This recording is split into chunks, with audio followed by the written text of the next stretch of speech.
ప్రపంచాన్ని ఎవరు ముందుగా చుట్టి వస్తే వారే విజేత. ఓం నమః శివాయ. నా ఆశీర్వాదం ఎప్పుడు మీకు ఉంటుంది.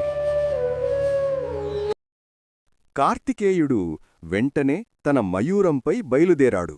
ఓం వినాయకుడు శ్రీమత్రే తల్లిదండ్రులే నమః. ప్రపంచం అని ఓం భావించి శ్రీపిత్రే వారిని చుట్టూ ప్రదక్షిణ నమః. చేశాడు. పర్వతాల మీద ముందే వినాయకుడు కనిపించాడు. సముద్రంలో కూడా అదే రూపం కనిపించింది.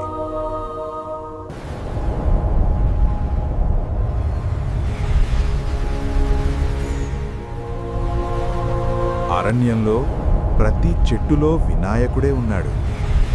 ఆకాశంలో కూడా విశ్వం అంతా వినాయకుడే. ఇదెలా సాధ్యం అని కార్తికేయుడు ఆశ్చర్యపోయాడు.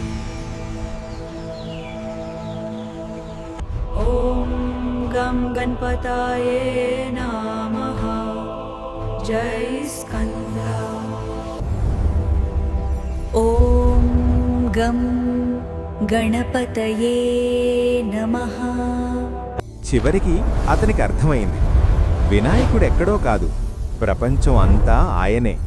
తల్లిదండ్రులే ఆ విశ్వం. ప్రపంచం చుట్టాల్సిన అవసరం లేదు.